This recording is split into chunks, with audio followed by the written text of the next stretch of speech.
So I thought I'd give my somewhat review or impressions of Dragon Age 2, since I have completed it a couple of days ago, and I did finish it twice. One is a female Hawke as a warrior, and one was a male Hawke as the mage. Well, the mage was the second one, but now I'll tell you the good things about this game first. But before we get to that, so I'm stuttering, I just want to say that why is Dragon Age 2 trying to be Mass Effect 2? Where it should really do its own thing. I don't understand why it's trying to be Mass Effect here. I just don't really get it. It doesn't need to be Mass Effect. It should really do its own thing. I mean, yeah, odd. You know, I usually prefer the origin stories from from Origins, of course, but I'll talk about that later.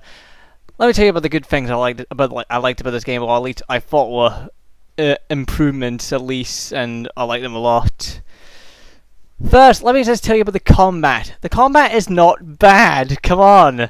I mean, I actually think it's an overall improvement over Origins combat, because just to let you know, if you played Origins before, you would have known that it was basically auto attack, you know, kind of like an MMO, but it wasn't really that exciting, and battles in Origins were really a bit of a fucking mess, really, because, well, sometimes when you try to attack a certain target yourself while moving your character, he doesn't want to attack it, but I'm talking about the console versions. It's fine on the PC. And also, there was someone else in Origins. Also in Origins with the combat, as auto targeting was just so, auto battling was just boring. It was really static, and it wasn't really exciting to look at.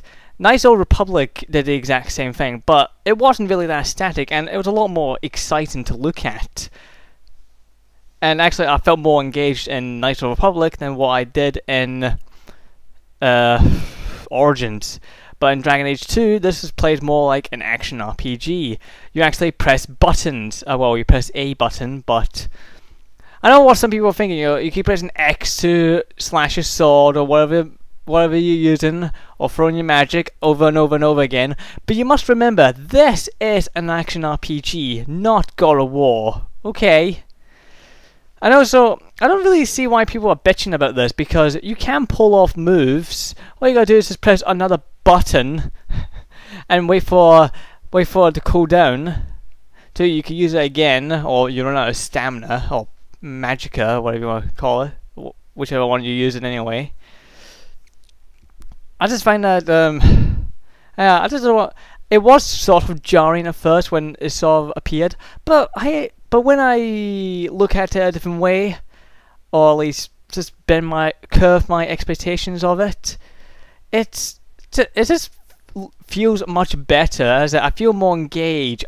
It feels more involving. It's quicker. It feels more brutal, and the over the top animation as well. The animation looks amazing when they fight, whether you're the rogue, the warrior, or the mage.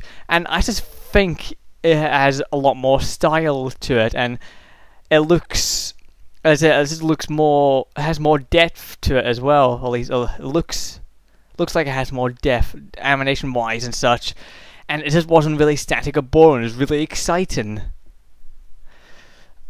Another improvement I quite liked was the interface, where you go to level up your character. If you remember the old skill tree from Origins, there wasn't really much there. There was like certain skills there, like for the warrior, the rogue, and the mage. I mean, like the warrior could be skilled at two-handed swords, or you could be skilled at sword and a shield, and also I think it was two-handed weapons as well, and also he had like other abilities you can level up on, like the bow and arrow. I've kind of forgotten about that. And I also believe there was like particular skills as well, as like for the warrior. But in Dragon Age 2, there's actually a lot more to go on to with the skill tree. There's like multiple skill trees you could level up and give your character a real personality in battle. I mean, a lot more moves and such. I think you have like miniature skill trees. It's just kind of, but there was like a lot more upgrading options in them than what they did in Origins. In Origins, as I said, you could either just choose to be a two-handed skilled swordsman, or someone who uses shields, or one who uses double weapons. In this, you got like multiple, somewhat like different other classes of. Let's say you're a warrior. There's different classes of warrior to be, and you can okay. I'll level up a little bit of this skill tree, and then I'll move on to this skill tree. And then I go into this skill tree, and then you've got the sort of those specialized class skill trees as well, like the Templar, the Berserker, and the Ravager as well. They're back, and you can also level them up as well. Which this is what I really like, because it just gives you more options to customize your character, and more options to really make him seem more unique in battle as well. Which is what I quite like. As I said, the interface is a lot easier to use. There's some cases in Origins where it got a little bit confusing, but it wasn't horrible, just to let you know. But, and what else was there really, really good? Well, voice acting is really good. Well, apart from one. I'll talk about that later. And actually, graphically, it actually has a little bit more detail to it. And the animations are a lot better, and the facial expressions are a bit better as well. As I already said, combat animations are better as well. This is more exciting. And I'm trying to think, what else was there good? I know there was something else. There was something. I actually do really like the storytelling method from someone else's point of view. Sort of like telling us from someone, because I think it was Varric. Yes, Varric. He's got an odd name because it sounds like he's got a B at the start, but it's actually a V. So it's almost like Barrack or Varric, something like that. Silly, but I actually like his way of storytelling. Sometimes, at some point, he over-exaggerates the story, and I think there was one time where he made himself more like a hero, running into his brother's house and with Bianca. Just killing everyone. It was impossible to die in that section because you was just by yourself, just killing everyone in one shot. And it's like, oh, don't hurt me, my younger brother, the most handsome brother. And Sheikah's like, why are you lying now? I don't know, I just find that hilarious. But even though there's good points to this game, there's also the bad. Actually, there's another good point I should say. This game is long, but 40 hours worth. But I know they're mostly side quests. And I don't really... And yeah, side quests. I'll get to that later. But anyway, I'll tell you about the bad points about this game now. The bad points. Where do I start, actually? I think I'll start graphics-wise. As I said, the character models were more detailed. They had more facial expressions, and they had better body language as well.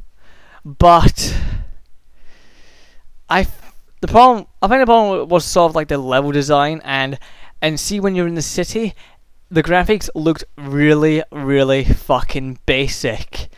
I mean, this is the most basic of a basic you can get. It's not horrible, but it was just really basic and bland and boring. I know this is like a pretty of a lifeless town, but if you're gonna focus on one area now instead of like the whole land of Ferelden, last time it was the whole land of Ferelden, but now it's pretty much one city with other little bits and an outback area. I think it was like a mountainside or something like that. But I'm thinking, if you're gonna limit it down to, you know, just a couple of places now, you would have added more detail and added more life into the city. But it's just really basic and bland. And the outdoor parts, well, I didn't expect to find much life there myself. But you know, and other problems with this as well. Other problems with this is the fucking levels repeat themselves. When you go into a different cave, oh my god, it looks exactly the same cave I went into. Exactly the same layout. And also, you can't, there's not much for exploration as well. It's not, I wouldn't call it, would I call it linear? I guess you can call it linear, but it's not like horribly linear, like Final Fantasy 13 style linear, but linearity, but it's just it just doesn't allow you to explore as much as you did in Ferelden. And I know, I get it, you're in the city now, but come on, you're in the outback as well, and there should be a lot more to explore in the outback. I get the city doesn't have much to explore, but come on, you got in the outback as well. There should be a lot more to explore, and come on, give us more levels. There's no way you can just, I mean, I went into one house and it looks exactly the same as the other house I went into, even though they're from like different classes and such. I don't get it. And as I already said, the cave looks like every other cave. It only has one layout.